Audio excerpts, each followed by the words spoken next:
দীর্ঘদিনের রাজনৈতিক মনোমালিন্য ভুলে দেশ ও ইসলামের স্বার্থে বাংলাদেশ জামায়াত ইসলামী ও ইসলামী আন্দোলন বাংলাদেশ সম্পর্ক গেঁথেছে একই সুতোয়। জামায়াত ইসলামের আমির ডাক্তার শফিকুর রহমান এবং ইসলামী আন্দোলন বাংলাদেশের আমির মুফতি সৈয়দ মোহাম্মদ রেজাউল করিমের এক মধুর সাক্ষাতে দুই দলের মধ্যে দীর্ঘদিনের মনোমালিন্য শেষ করে একত্রিত হয়েছে দল দুটি। সেই সাথে তাদের রাজনৈতিক ও ধর্মীয় কর্মকাণ্ডে একে অপরকে সহযোগিতার হাত বাড়িয়ে দেশ ও ইসলামের স্বার্থে কাজ করতে আশ্বস্ত করেছেন।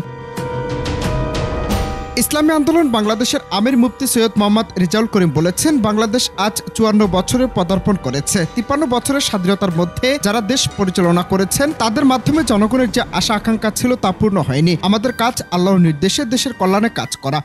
আজকে বাংলাদেশটা 53 বছর স্বাধীনতা শেষ হয় 54 বছরে পড়েছে, কিন্তু আসলে মূলত যাদের মাধ্যমে দেশ চলেছিল আসলে এদের মাধ্যমে আমাদের জাতির যে প্রত্যাশা ছিল, যে আশা ছিল, সে আশা কিন্তু বাস্তবায়িত হয় নাই। তা আমরা যেন সবাই পরামর্শভিত্তিক এই দেশটা যেন সুন্দরভাবে এবং ইসলামের পক্ষে, মানবতার পক্ষে কাজ করতে পারি, এই তৌফিক যেন আল্লাহ আমাদেরকে দান করে।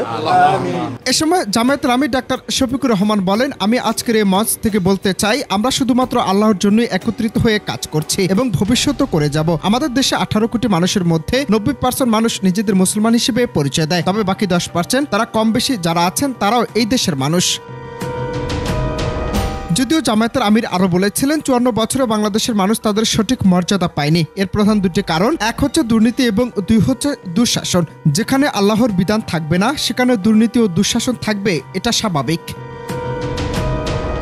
তবে ছাত্র জনতার গণঅভ্যুত্থানে আওয়ামী লীগ সরকারের পতনের পর দেশের রাজনীতিতে ইসলামিক দলগুলোর মতাদর্শের ভিন্নতা থাকায় ইসলামী দলগুলো কি একত্রিত হবে কিনা সেটা নিয়ে ছিল যত জল্পনা কল্পনা। তবে দেশের জনপ্রিয় দুই ইসলামিক রাজনৈতিক দল এক হওয়াতে ইসলাম এবং দেশের স্বার্থে রাজনীতিতে একটি নতুন চমক হিসেবে মনে করছেন অনেকে।